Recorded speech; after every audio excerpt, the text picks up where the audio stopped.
Hello, you're listening to Hibs Talk. I'm your host as always, Gav, and joining me today is Dave. Alright. How you doing? How you doing? It's only you. How you doing? I'm fantastic.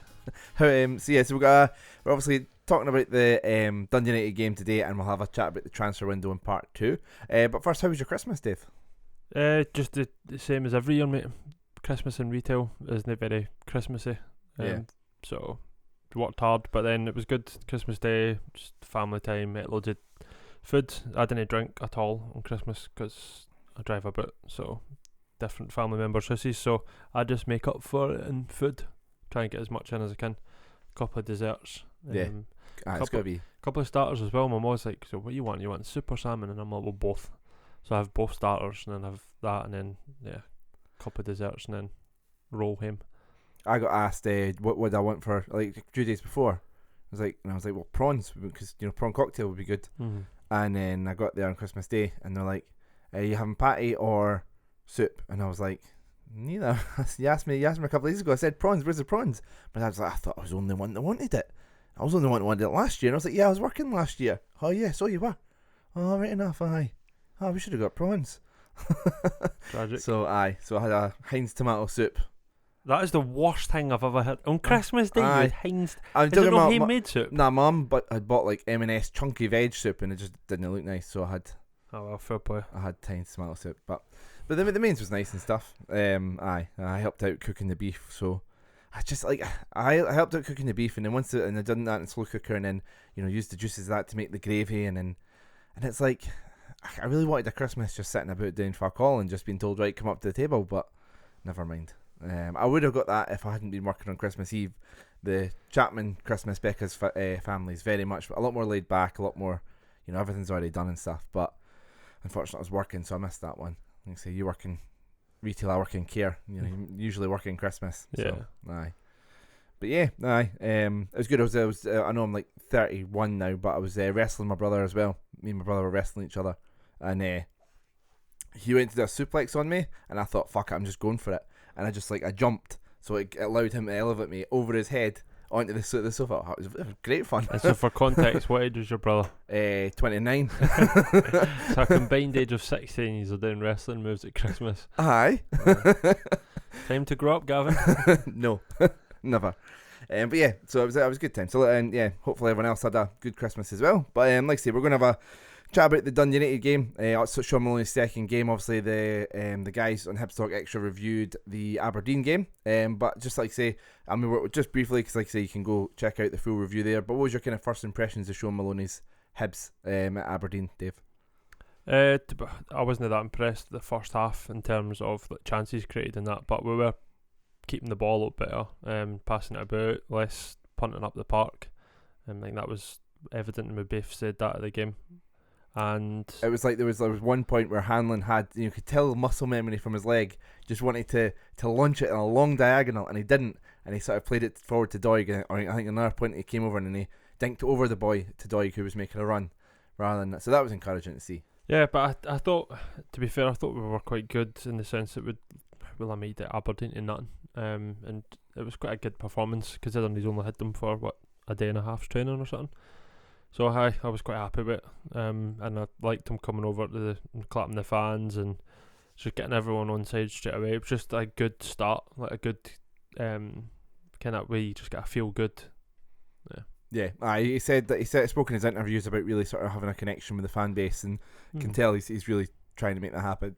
And a fantastic start. So like I say, the Dundee Utd game, we went for the 3-4-1-2 again. Maloney in a trench coat over the suit. I thought that's kind of, we kind of spoke about what it would potentially wear, and I like that. Wondering whether he'd be a tracksuit coach or that, but no, I like the trench coat. Drey Wright returned to the team. 61 minutes, one shot on target, 93 pass success rate, and 2 chances created. But I mean, it's we're going to speak about the transfer window in a bit. But what do you make of Sean Maloney giving players that seem to be out in the cold chances? Good. But he's obviously said, I'm coming in here fresh, and he's not just saying, everybody's getting a chance, and I'll look at everybody and assess everybody, and then the players are not getting a chance. The Drey Wright's a player very much on what looks like he's going to be on his road out. So the fact that he's had a start, chance to impress, like imagine you had that wee bit of confidence for your manager. Like, oh, like go, there you go. So that can be a bad thing. Yeah, and he got himself a bit of the pitch well. He was playing in that 10 role, but there was times when he was over on the right, over on the left. Obviously played a part in the goal on the left hand side. It was encouraging to see him getting about the pitch, being involved, coming deep as well. So yeah, really got himself about well, and has probably done himself no harm with his performance. Nisbet receiving the ball to feet a lot more as well, coming deeper, and Boyle kind of playing more on the line. We've seen that against Aberdeen as well, didn't we? So that's both games now. Nisbet, looking for the ball and try to take it to feet. Didn't always work. A couple of times where a bad touch, but that seems to be a new direction from the coaching team. Yeah, well, I think there was a few times against Aberdeen that the ball was getting put up to Nisbet. Like I say, very few, because we were a lot better at passing it about, and the ball wasn't sticking. That's how I'd said, we need to get Doidge on. So yeah, I think Nisbet's first touch sometimes does let him down a wee bit. But it's encouraging to see that we're not just fizzing the ball in heat height and then hoping for the best. Yeah. And United were kind of set up a very rigid and flat 3-5-2, very hard to break down, especially the first half. But Hibs were keeping the ball, being patient, passing it about well. And I thought it was interesting as well, Louis playing left centre back. Hanlon obviously because of the there was a slight change, and Louis was left centre back, Hanlon was centre back, and Porteous was the right centre back. We spoke a few weeks ago about Hanlon maybe not offering as much as McGinn in terms of going forward. I mean, is that maybe a more long-term position for Louis, playing that left centre back and being able to step to the side and offer a bit more going forward? I think it works for now, and I think that's what Sean Maloney needs to do, work with the squad we've got now until we get into the window. But I still think it's something that we need to recruit for, like long term. And you're saying long term, Stevenson obviously has been at the club for ages, got a new deal, so it's definitely a position that he could take up, and I would be fine with it. But at the same time, I would not like that to be what we're using Stevenson for. We need to sign somebody. So more of a squad player that can play in that position. I'm completely fine with that. If there's injuries and stuff, but not a starter there. Yeah, no. I wouldn't say so. No. And in the 38th minute, it was Drey Wright down on the left hand side, whips in the cross. It goes to Cadden. The shot is blocked. It comes to Boyle, who I think really hits it again, but it goes directly to Nisbet, who is in the 6-yard box and scores from close range. It was great to see I was looking back at the stats. We had, I think it was like 35 crosses. That's been kind of the average, but a lot of the crosses have been aimless. There seemed to be a bit more purpose with the crosses, and probably a lot more people in the boxes, and in terms of the goal and the whole game, wasn't there? Yeah, well, did you see that? And not just that one chance alone. We had Cadden hitting a pop, then Boyle hitting a pop, and then obviously Nisbet's the one that ends up putting in. So yeah, it's good. It's what you want, because if you just are having one person aimless in the box, you're going to struggle for rebounds and that. So, and that's exactly what happened there. Yeah, I mean, I'm one that's been critical of Cadden, for example, for his crosses, but to be fair to him, he's not exactly got a lot of targets to pick out from, whereas now there does seem to be more bodies in the box, especially the last two games. That obviously might change from game to game depending on who we're playing, but I think that was an encouraging sign. Nisbet drops deep a lot. Yeah. And so that's maybe an instruction being like, didn't drop as deep for the ball as much as you are. I think with this formation, he'll no need to. So, which is better. Yeah, like I say, the Drey Wright sort of sitting behind, is that more connection rather than him needing to be. And yeah, I mean, in terms of the goal though, I mean, the Hibs TV commentary said it wasn't offside, but I mean, in terms of the rules, it was offside, wasn't it? You explained this in a previous podcast, but explain to me again why it's offside. It's got to be two players, isn't it? So the defender and the goalkeeper, it normally is, and it's just one of the weird ones, so it looks onside straight away at first glance, because you're like, the defenders there on the line, but the goalkeeper is obviously beyond Nisbet, so it doesn't count as the second player. And it depends what angle you freeze it at, and you're like point, and you're like, no, I think that might actually be on, but I think it is offside.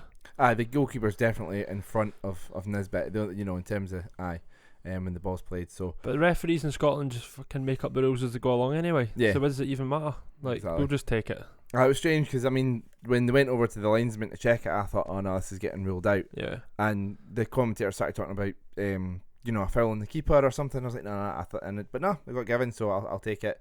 You kind of need that kind of luck, especially when Dundee United were a tough team to break down. We needed a bit of a break of the ball as well and break of the luck. So 1-0 up. On from that, we had a few moments later with a similar chance. Doig with the cross from the left hand side. Cadden's shot this time blocked again, just going wide and out for a corner. So like I say, it's great to see those sort of crosses. Boyle as well had a cross towards the end of the first half. Drey Wright almost met it. Kind of got a touch on it with a header, but really didn't come much and didn't trouble the keeper. But encouraging to see more dangerous crosses from Hibs. Yeah. But overall, although Dundee United were tough to break down, it was, was it a dominant first half, would you say? Yeah. Well, in terms of like possession, and they created nothing. Yeah, definitely. And they had a lot of players out with COVID. That we'll just hold our hands up now and just say, fair play. My manager at work was like, obviously a Hearts fan, was like, "Oh, you never told me how many people were actually out." I was like, "Oh, I should pipe down you." But they did definitely have a weakened team. But I just thought that it was encouraging to see that it had. Sometimes we have bad first halves, and then or like struggle to have a good 90. So obviously the first 45 was decent. So yeah, I mean, I think that's I mean, I know they had a few chances and scored in the second half, which we'll come on to. But I mean, that's the first half against Dundee United, the majority of the Aberdeen game and the Dundee game, where we've limited the teams to nothing, and obviously kept a clean sheet in the first half and the two games. So that's encouraging as well. In the second half, United did start to get into the game a bit more. They made an attacking change at half time. They had a free kick, clever low free kick, but Macy pushed it out for a corner. Hibs got two crosses in from the right hand side that came to nothing. So like I said, we've already spoke about crosses, so no bore you with that. And Port just with a tremendous long pass that Boyle controlled that Bergkamp would have been proud of, and he kind of ran along the 18-yard box, but a shot just no really troubling the keeper, was it, Dave? No. But I mean, it's encouraging though, like say that I mean, to me, Port just has had a really good few games defensively, but its distribution as well. Yeah, I think definitely playing on a 3 helps him, and there's been, well, apart from the kick out of Aberdeen, I was going to say he's kept his head. It just needs to have a few games incident free, like, because that's the only thing that obviously hangs over him, and then the media just go for him. So we'll obviously need to wait for what will happen with that though. Yeah, I think he'll get slapped with a ban, definitely. So they are. Sproul, is that right? Is that his name? Because I always get mixed up with Ivan Sproul, but is it Sporrel? Something like that. Sporrel, I think, the Argentinian left wing back. And Chambers had a couple of chances for Dundee United, but then Hibs doubled the lead in the 78th minute. Jake Doyle-Hayes plays a first touch pass in straight forward and into the path of Boyle. He kind of touched it inside. Cadden picked it up and fires past the keeper. Dave, you've been critical of Jake Doyle-Hayes the last few podcasts. It was great to see him, first thought get it forward. It was a Scott Allen pass, wasn't it? Like, slipped right through the middle. And to be fair, Boyle points for it straight away, and just Doyle just lays it on a plate. I think the only reason I've been critical of him in the last couple of podcasts is I just think it's fine, you're like, he controls play and all that, but we don't really need that type of player when you've got a couple of other midfielders and the same boat that didn't do much. Do you know what I mean? Like, creative wise. Yeah. I mean, I know Barry Ferguson made a career out of passing it sideways and backwards and got sold for $6 million to Blackburn, but sometimes you need to do a bit more than that. And it's good to see him doing that. I mean, even in the first half, I can remember there was a bit where Jake Doyle-Hayes didn't even turn around and look. He was in space and just passed it back to Hanlon, and Port just went mental at him and started screaming and said, "Look for the pass forward." I think that's encouraging to see. So that's obviously an instruction from Maloney that a leader on the pitch, Port, just is then relaying, and then you see that later in the game he started to do it a bit more, and obviously with that one there, he could have maybe taken a touch and passed it out to Porteous or whoever sort of to the right of him, but no, he went straight for Boyle, which is encouraging. I'd love to see. I know the captain role gets probably a bit much put on it, but I'd love to see Porteous being captain, because he was the same against Aberdeen. He was absolutely roaring. You even noticed that he was the one keeping everyone in line and just communicating, and he's just got that bit of character. Absolutely loves it. Do you know what I mean? I would love him to be Hibs captain. Aye, don't get me wrong. Like, I love money, and I love the idea of getting a big fee for him. But to me, I mean, I genuinely think he will be too good for us to stay. But I want him to do a Hanlon. I want him here and lead and captain, winning a Scottish Cups for the next 10 years. I think he's brilliant. I don't know if do you think he will go eventually though? Do you think he's too good to be at Hibs for his career? Probably. And one of the things that might drive him out of Scotland is the media and the way he's perceived, and he came what I wouldn't even blame him if he just went, came what, I'm getting out of here. Which is a shame that we're doing that to like a young Scottish centre half. We can't be encouraged just for having a wee bit of character and having a bit about him. Yeah, it's almost like that gets stamped out, folk. Aye. So speaking of Porteous, it was him that sort of played a long ball forward to Nisbet. Nisbet beat his man, and he tries to be clever and cuts it back to Murphy. It just never came off, did it? Nah. He probably should have 2-0 up at that point. Should have just tried to bury it yourself. Yeah. But fair play. Like if he'd missed the chance, everybody would have been screaming, "Oh, he should have laid it back." So it's just the fact that the loaf didn't come off. Yeah, it's fine. I'm alright with that. Like, see things that didn't come off in the attack and third, it's fine. You've tried it. Yeah, I mean 2-0 up, quite comfortable. I'm quite happy with him trying a flick to go him. I mean, I'd maybe like him, the fact that he's beating the man, the fact he was in so much space, I'd maybe like him to take a touch and take a shot off a shot. He's already scored in the game. You think maybe a bit of confidence, but I understand why. Like I say, I'm quite alright with him trying something fancy like that. And think about it, if it come off, would be waxing lyrical over it. That'd have been a cute wee goal, aye. Talking of cute wee goals, Declan Glass in the 89th minute skins everyone twice, and Hanlon. My partner said this. So I wanted because she saw the goal. She put he just stood there. He didn't move. He stepped towards the guy and just gave up. Is that a fair assessment on Paul Hanlon's involvement from the goal from Becca? Yes, probably, but I'm not even going to criticise anybody for that goal. Nah, that's goal of the season. Yeah. That's that absolute Messi-esque run, and an absolute belter of a finish. Hanlon probably out of all them, he probably could have got brought down a couple of times. But I think when you're 2-0 up, and if we were only winning by a goal and that was in the last minute of that boy wasn't doing that run, because I would have expected somebody to do a professional foul on him. But that's my only takeaway for it. But the guy, for me, is you just need to hold your hands up and say we conceded to an absolute brilliant piece of football. So what you're saying is my partner knows nothing about football and should apologise to Paul Hanlon? No, because she's upstairs and she can probably hear me, and she went with a coffee. So. And when she got the Empire biscuit, she made sure it was a green dot rather than an orange dot because she knows you hate Rangers. Yes, that's correct. I am petty.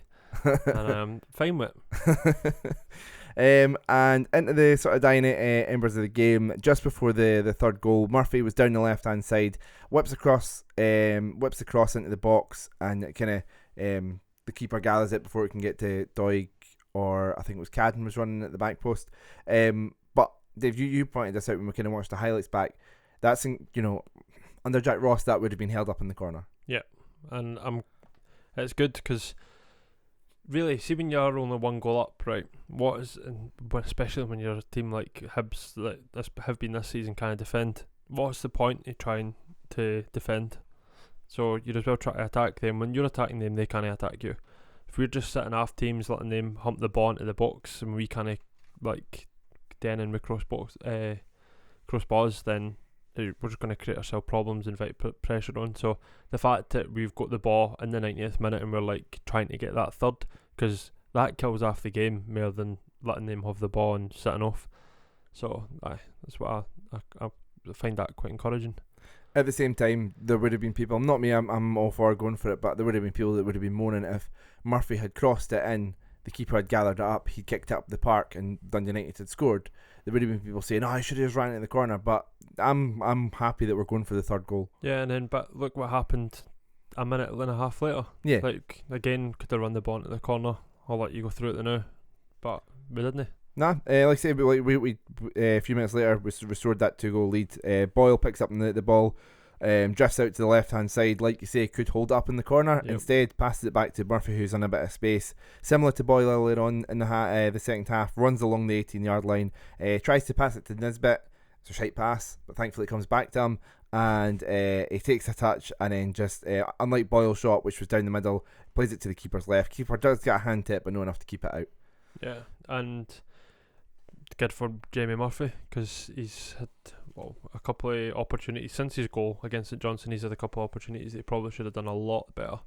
So I think, again, confidence wise, he's been getting a bit of stick. Good for him. And like we say, no going into the corner.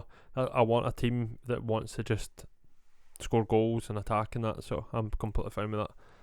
I mean, you said it last week that it was a big game, a big 4 games coming up for Jamie Murphy, but the Scottish Government, and I've seen to that, and it was only the 2 games. The games have been delayed. So, I mean, it makes it a bit more difficult, because, I mean, it's one of the ones, he's a high earner. He's been very injury prone. He spent a lot of his time at Hibs being injured or struggling to get back to fitness or struggling with confidence. And it's like, if you are a high earner, you probably need to be putting in the performances to match it. And it's one, if you move them on, do we then have finances? But are you happy for him to still be around the squad? I actually think, and I was thinking about this, because I did think you would probably ask me this. See, good. Me forward thinking. Yeah, we've done 172 episodes together, so we should be used to what the questions are going to be. Correct. And so when I was thinking, I was like, you probably would be quite a good squad player for an impact sub, because now we look at the bench and we're like, who can we bring on? Like somebody like him, fair enough, like he's injury prone and he maybe has lost a bit of pace, but he's still attacking. He's still got enough of him to change a game. Him and Scott Allen came on and changed the game at St Johnstone, like yesterday as well. He's done really well. So for me, I wouldn't mind seeing that name on the bench going forward, and being an option for Maloney. Yeah, I hope the right coaching for Maloney and an injury-free second half of the season hopefully can be a real impact player for us, if not in and around the squad. Obviously he's going to have competition with Boyle, Mueller and Nisbet and Doidge in those attacking positions, but if he's coming on and making an impact and giving the manager a headache, then I'm all for that. He's a clever football player. Yeah, I'm sure I said it last week. I think injuries have kind of caught up. I mean, he struggled to adapt because he kind of do what he used to be able to do, but there's those moments where he does show that he's still got that skill. So it's whether if he can do that consistently, then brilliant. It's a great asset to have to the squad. Yeah. But yeah, I mean, I know you said about the sort of COVID hit Dundee United, but 3-1 away to 3-1 away win to Dundee United, a team that beat us 3-0 at home earlier on in the season. It's a great second result for Sean Maloney. Yeah, you take that all day long. Anyone away in the league, to be fair, is a good result. But away to Dundee United, they've been playing well. They've bet a couple of decent teams at home. They bet Rangers at home. I know it was in front of fans and that, but yeah. It was a good result and big change for the home result. The home game against spit your words, Dave. I've had a long day. Yeah. So a big change for the Dundee United game at home when Jack Ross was in charge. Yeah, I mean, on that game, I kind of looked at a few results. Obviously the Dundee game, I was just sort of looking through games in terms of the passes and the pass accuracy, because that's something that was sort of highlighted by a lot of people. So Dundee at home, obviously under Sir David Gray, we did win the game. 338 accurate passes with a passing accuracy of 76%. United at home, only 200 accurate passes. We obviously got beat 3-0 and 79% pass accuracy. The Motherwell game, just sort of going to, because I mean yesterday was like a home performance, so I was looking through the home games. Motherwell at home, 284 accurate passes, 69% passing accuracy. However, yesterday, 534 accurate passes, 88 passing accuracy, and 246 passes in the opposition half. What a difference! In the opposition half alone, yeah, 246. Yeah, so like I say, 200 at home to Dundee. So more accurate passes in the opposition half than we did in a whole match, like or the pitch. Yep. Against Dundee United, from the last time we played them. Yeah. And that'll be close to the Motherwell figures as well. Yeah, Motherwell was 284 and it was just 246 in the opposition half, so only 32 off. So just shows what we're saying, and we had Tam McManus saying it in the highlights there, dominant performance, but to be able to just control a game like that, that's a sign of That's a sign of you going somewhere and being like, we're just better than you. Yeah, and that's belief that they've had installed for them, for the coaching staff in a week. That's brilliant. And my mate texts me saying, "Oh, I'm noticing a difference already." And now he just watches Hibs like on Sports Scene, but he watched the last couple of games in Sports Scene. And he was like, "I'm noticing you're knocking out a bit better and just a better watch." Yeah, there's a bit more intent as well. There is times where we try to keep the ball, but even when we do, we're not just sat like. You get times where Hanlon would get the ball and he'd stand with it for like 5-10 seconds. Mm-hmm. The ball's always moving. Yeah. They were moving the ball quickly from one side to another, trying to create space. Rather than waiting for openings, we're trying to create openings, and then we're trying to get it forward. And like we said earlier on about Porteous shouting at Jake Doyle-Hayes for passing it back to Hanlon rather than turning around and looking for the pass forward. That seems to be an instruction to create chances, get the ball forward, and have more people in the box from crosses. All really positive. You notice the other thing, the amount of shots we're hitting outside the box. Yeah, aye. That's another thing. So, and again, it's no mistake that Hibs, obviously they put up a clip of training, right? And they were clever with what they did because they put up a clip of Hibs players just shooting. So what do Hibs fans all been moaning to see? They want to see attacking football and all that. So Hibs put up a training exercise of Hibs players scoring goals. So it's again clever because it's maybe try to reel the fans in, being like, look, this is what we want you to see because this is what we want for the team. And then within a minute and a half, you've got Drey Wright shooting. Fair enough, it went wide, but outside the box, and then you've seen it a couple of different pings outside the box. Aye. Boyle, Nisbet. Aye, Porteous played in Nisbet's feet. Mm-hmm. He turned around, hit it straight away. So that for me is encouraging because you can't shoot, you didn't score. So yeah, aye, fantastic result. Encouraging signs, and the thing that really pleased me was Sean Maloney speaking after the game saying it was good, but we can be better. Yep, that's brilliant. He obviously we're encouraged by the signs that we're seeing. He is too, but he can see the bigger picture, and I'm excited to see what that is. Me too. So the transfer window opens at the weekend, so we're going to have a chat about where the squad's currently at. So I guess to start with, the new signings that are kind of coming in, Muller will be registered, who's been training with the squad the last 3 weeks, I think it is. Tate will be coming in from Wraith Rovers. So what's your thoughts on the two bits of business that are already done? Well, obviously very happy with Muller coming over. So he's probably wondering what's happened though, since he probably signed for Jack Ross and Graham Matty. So it's very different for him. But yeah, he's quite an exciting player. I think he'll fit and probably balance the team out a lot better. And Tate, to be honest with you, don't know much about Tate. Do you? I don't. I know he's quite an energetic midfielder. Likes to get forward, box to box. Maybe a bit what we're missing, because I don't know if he's ready to be a contender for a starting place. But in terms of, I'm hoping to see more from the coach. We spoke about this last week. But in terms of Doyle-Hayes and Newell, they're a bit similar and a bit flat. So maybe somebody a bit more energetic and a bit more box to box could be a welcomed addition. Yeah, maybe somebody to push and McGuinness a wee bit. Yeah. Speaking of McGuinness, he is believed to be back soon. He's already started light training, so hopefully by the time this 3-week break is over, he's fully back up and running. Hallberg on the bench, and Dan Mackay apparently not far away as well. A winger we're really excited about. And then like say Drey Wright as well, getting a chance. In a way, these are players we kind of forgot about. We're saying about the bench. Obviously, players are going to get injured, but is the squad potentially in a much better place than we kind of thought, especially with a new coach giving some new directives to some of the players?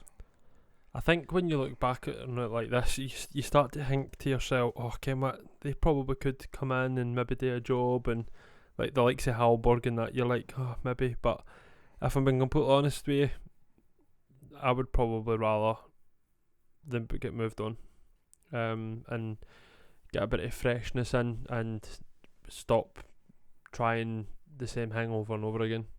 We want to be third, don't we? And then trying to close that gap in the other two. So I don't think we can do that with the team that we've already got. As much as you want to try and believe and support the players that are there, I think sometimes you just need to admit that you did need a bit better. Fair enough. And obviously, like I say, we spoke about this last week, so we're not going to, but there was Maloney mentioned in academy players, obviously O'Connor and Laidlaw, the kind of two that kind of first come to mind. Bradley put out on loan. I don't know whether there's an option to bring him back or not, or whether it would be more beneficial for him to spend the full season out. But a really exciting player as well. So I mean, in terms of, like, say, the players that we've kind of mentioned and maybe some others, who do you see leaving this window? Probably Drey Wright.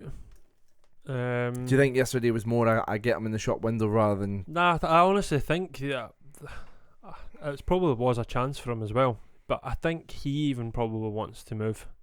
Maybe too little, too late. So I think Drey Wright. I think probably Halberg, because he was pretty much going to be at the door anyway, wasn't he, before he got injured. And I think Scott Allen will go as well.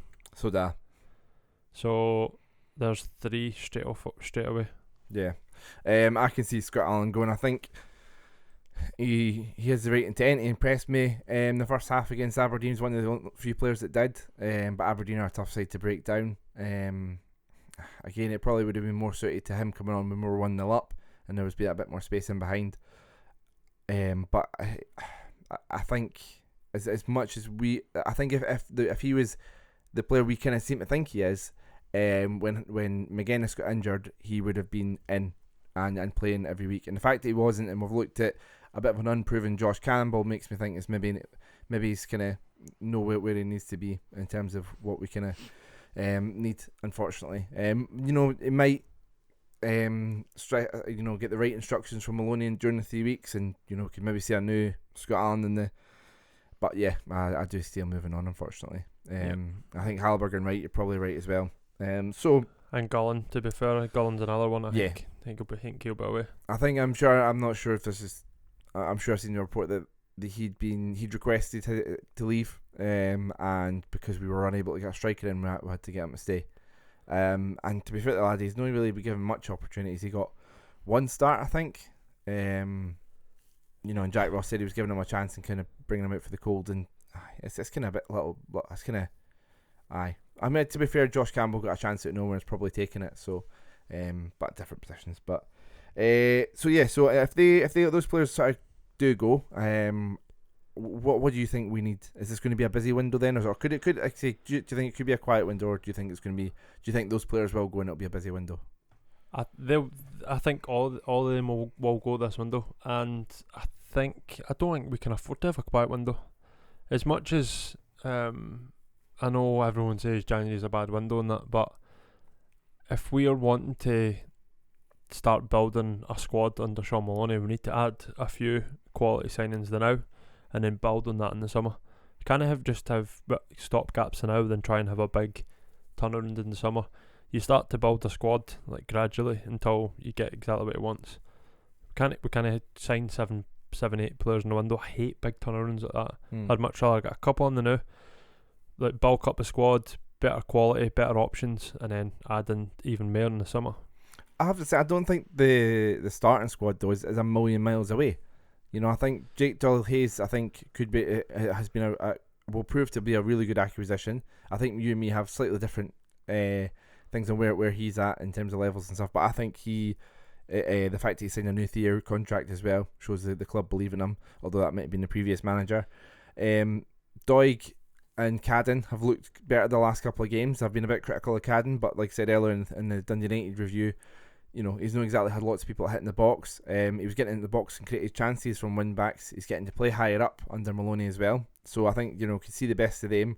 I think we need McGuinness coming back. McGuinness was brilliant before he got injured. If he can stay injury free, I'm happy with him. And then, like say, Mueller, Boyle, Nisbet as a front 3 as well.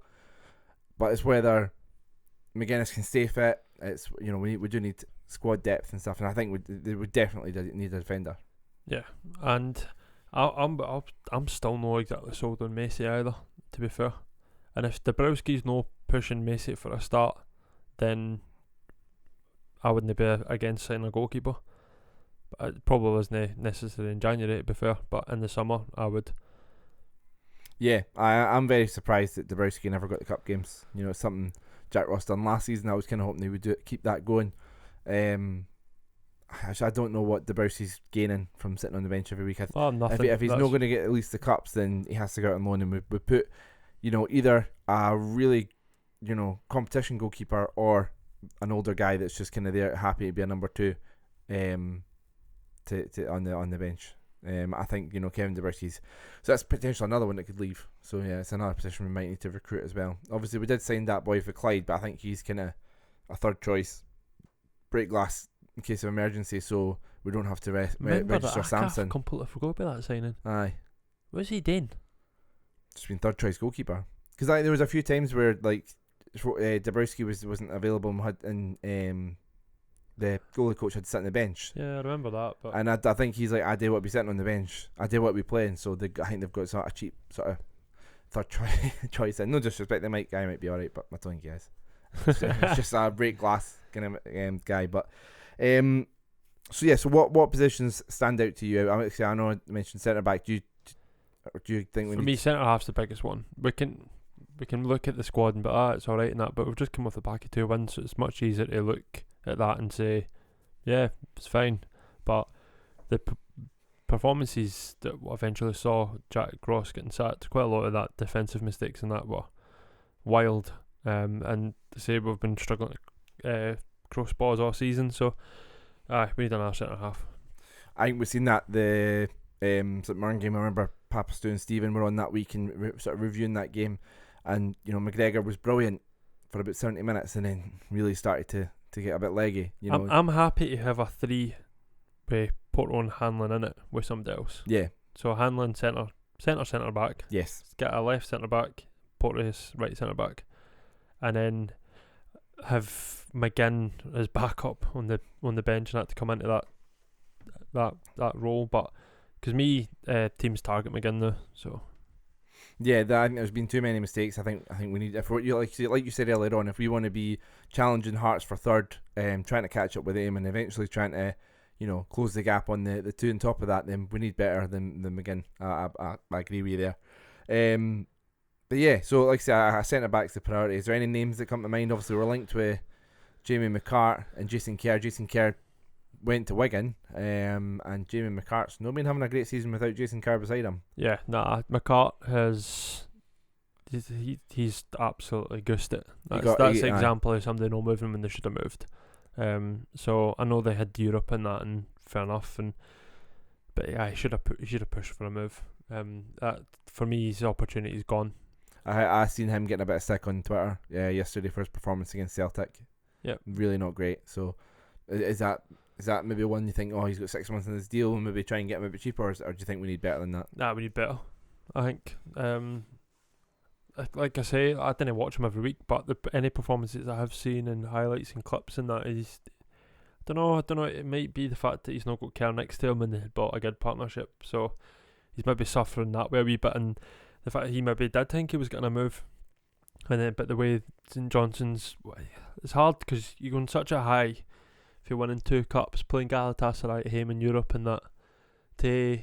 Once you've done all that, what else do you do when you're a St Johnson player? So, and especially they've been ripped apart, like talent wise, like McCann leaving, Kerr leaving. So for maybe that whole St Johnson team and Callum Davidson, this is why they're maybe like not performing as well. Is that motivation or that spark's gone because they just again hit the heights that they can't hit again. So maybe could come in and 8 losses in a row now and a draw before that in the last 9 games. It's not great for him. Get it up them, because they gave me a miserable time last season, so absolutely get it up every single one of them. Fair enough. I mean the next position that comes to mind for me is striker. I mean, we're talking about players going out. I'd probably look at James Scott's loan and probably free up a wage there and I forgot about him. Get rid of him. I forgot about him too when I was doing the notes. It's not worked. He's no fit, and he doesn't seem to be getting fitter or he'd be getting involved. We've not seen the player that we saw at Motherwell, and he's more a winger rather than a striker. We need a striker.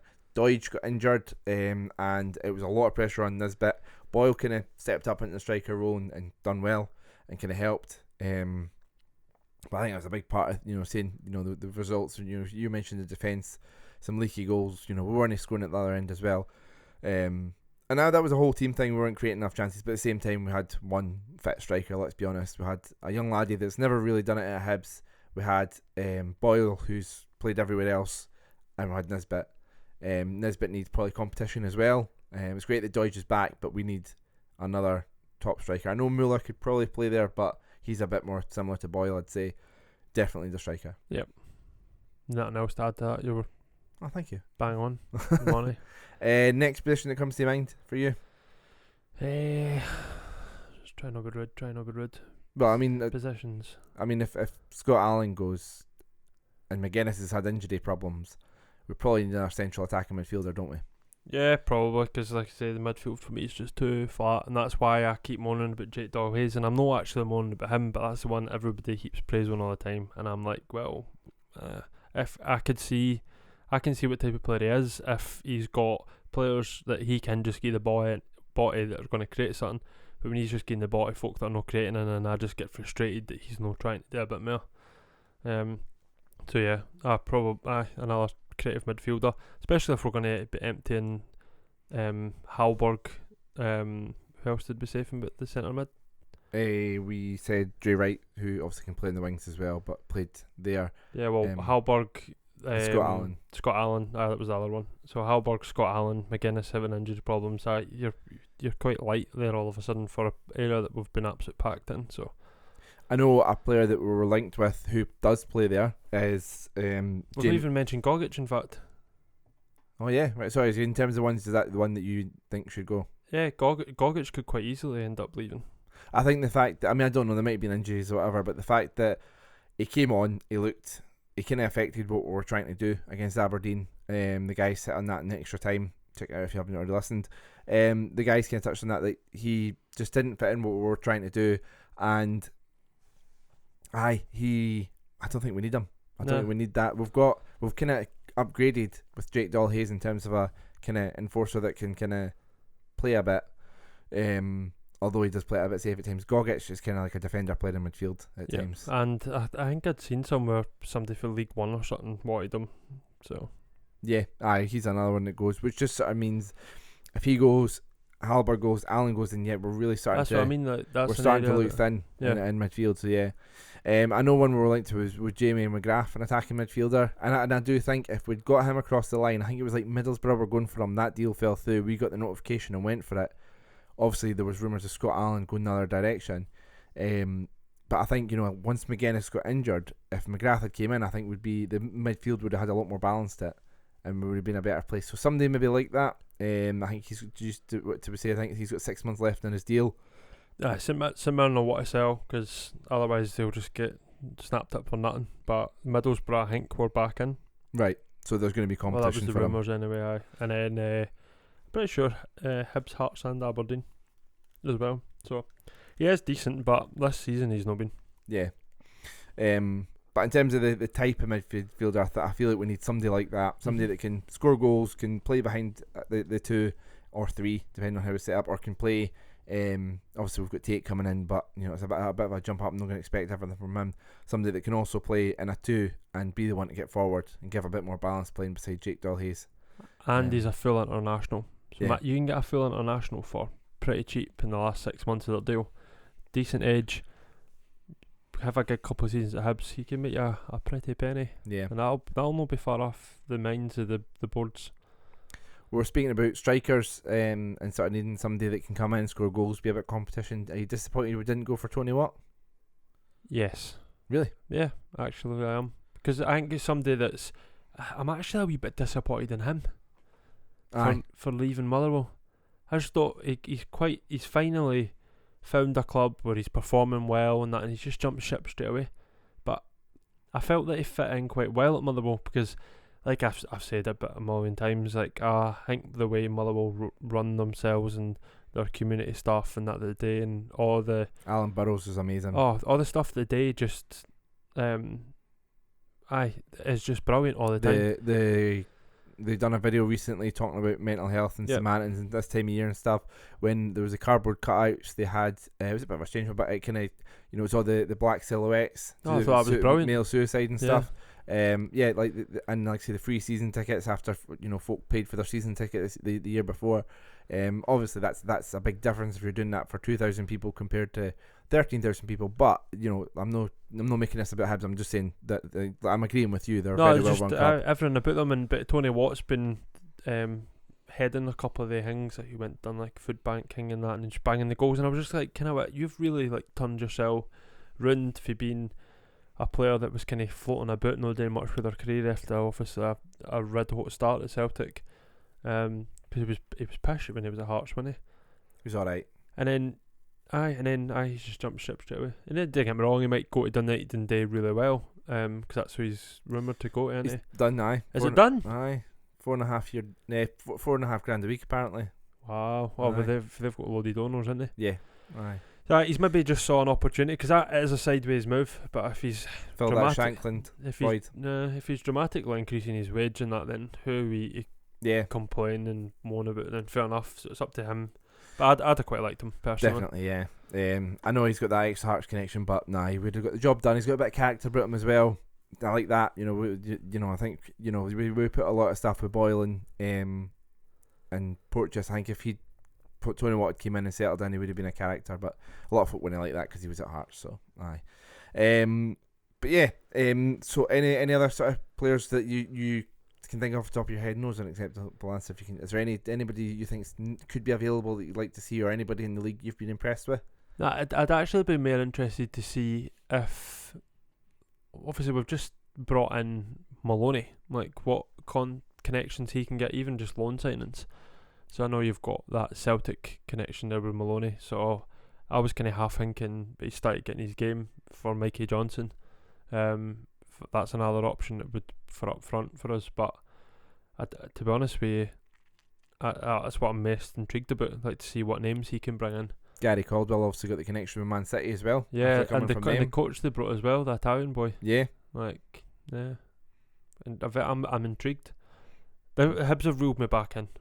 That's what I will say. Mm-hmm. I was kind of a bit bored, and I was kind of not losing love, but do you know what I mean? I was just going through the motions with them. Whereas now I feel engaged, and I'm like, right, let's go. Like, where are we going with this? I feel like we're going somewhere. I didn't feel like this is just another appointment. I believe this is an appointment that's been made because we want to make the next step. Completely agree. I was a bit like that myself. I think I was a big fan of Leanne. We obviously met her a few times at like the working together meetings and stuff.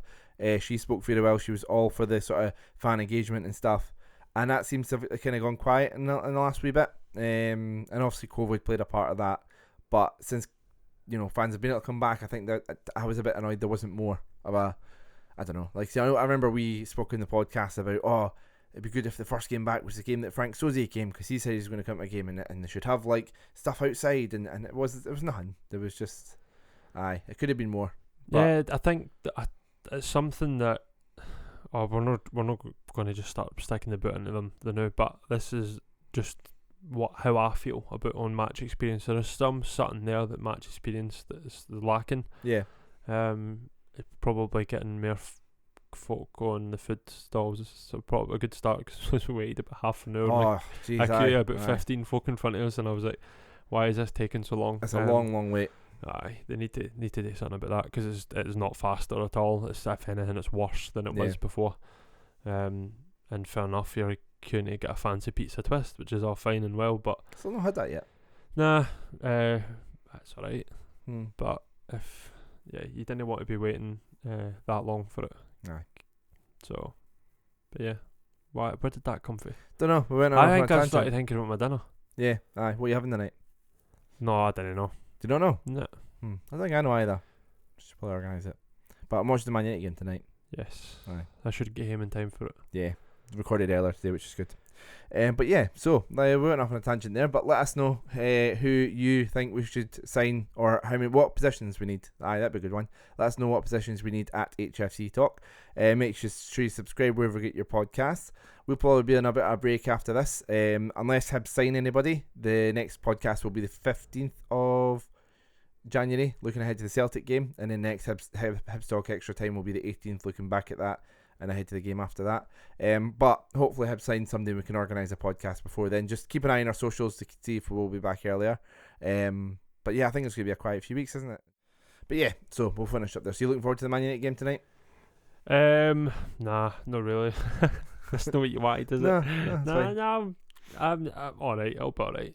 I like watching Man United, and they had the last 2 games cancelled because of COVID. So I feel like it's been a while since seen them, and not really properly seen them under Vaniek yet. So I hope more than anything that Newcastle go down. So I'm hoping Yes. that Man United aid to that today, just because of the way they treated Steve Bruce. yeah, I would love nothing more than Aye. for them to be as loadies as they are in the Championship. Aye, What a League- laugh that would be. imagine they went to League One and joined Sunderland in there. Yeah, honestly, Hilarious. get it up them. So, and I hope they just implode, like the owners go. Then,